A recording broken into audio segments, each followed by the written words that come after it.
Hello Ospreys, welcome back to Amber's Marvel's Musings. Today we'll be talking about Captain Marvel, Spider-Man Far From Home, and Endgame. Captain Marvel was such a great movie. It had tons of Easter eggs from the previous movies, and they did a really good job of setting up some fan theories that were really wanting to be confirmed, like Goose the Cat and Nick Fury. Those bad guys still in there somewhere. Oh, motherfucking! The cat scratched his eye. Last time I trusted someone, I lost an eye. Agent Coulson's beginning at S.H.I.E.L.D., and there was a nod to how the name Avengers was coined, the Avengers Initiative. Who had the Tesseract? How did it fall back into S.H.I.E.L.D. custody? That was all answered in Captain Marvel.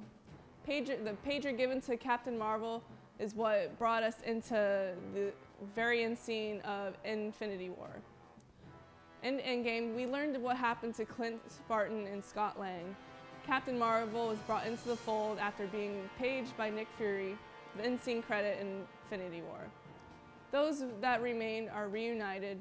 Thor went for the head when he killed Thanos, and then 5 years went by. Lots has changed, and Scott Lang had no idea what was happened after he got out of the quantum realm. Then he suggested the time heist. Tony and Pepper had a daughter, and Clint survived while his family didn't, leading him to kill all the bad guys he crossed. Nods to previous movies like the elevator scene in Captain America Winter Soldier. Then Captain finally said, "Avengers assemble," and he yielded the mighty Mjolnir. The reunion of those who were snapped away, as Sam Wilson said, "On your left," gets back at Cap from the Winter Soldier. Then there was the last lines of Tony Stark where he said, "I am Iron Man," for the very last time, as like he did in the first movie, Iron Man. And I am Iron Man. Natasha had sacrificed herself for the Soul Stone. Tony's dead. Steve is an old man after he had returned the Infinity Stones, and life he wasn't able to get was given back to him. He finally gets his dance with Peggy. And then as he retires, Steve passes the shield to Sam Wilson. Moving on to Spider-Man Far From Home, those who are not superheroes call the snap the blip. Aunt May is cool with Peter being Spider-Man. She is close to happy, and Peter is going on a trip to Europe and doesn't want anything to do with Spider-Man or superheroing while he tries to enjoy his school trip. Nick Fury apparently does not like being ghosted and tries hijacking his trip so Peter can help out the new Mysterio and destroy the elementals. But it turns out Mysterio is a fraud.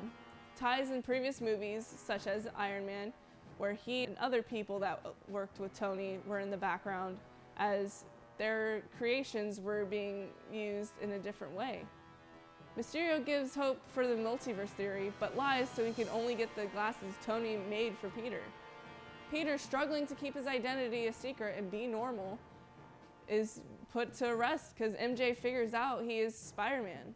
And together they figure out what Mysterio is planning. And then finally, towards the end of the movie, everything is fine and MJ and Peter are together.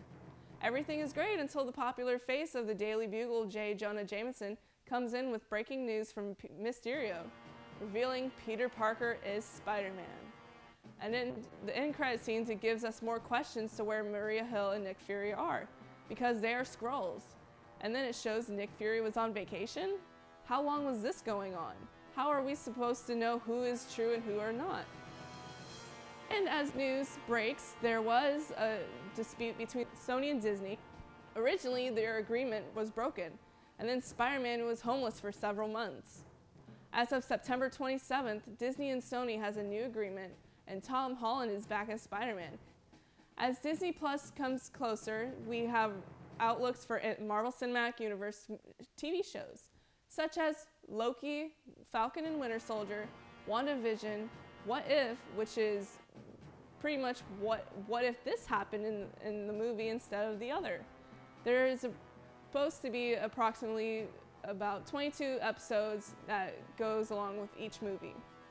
There are more shows where there's Hawkeye, Miss Marvel, She-Hulk, and Moon Knight. And as for a popular 7-season show called Agents of S.H.I.E.L.D., they will soon be coming to an end. Marvel's future projects include Black Widow and Eternals in 2020, while in 2021 there are 4 big movies: Shang-Chi and the Legends of the Ten Rings, and Doctor Strange and the Multiverse of Madness, and Thor 4, Love and Thunder, and SpiderMan, of course. And 2022 will bring Black Panther, as other movies are not expected a release date yet, but we will be getting Guardians of the Galaxy Volume 3, Blade, Captain Marvel 2, and a virtual reality experience, Avengers of Damage Control. And that's all for this time, Ospreys. Catch us next time. Catch past episodes and other shows on YouTube at Spinnaker TV.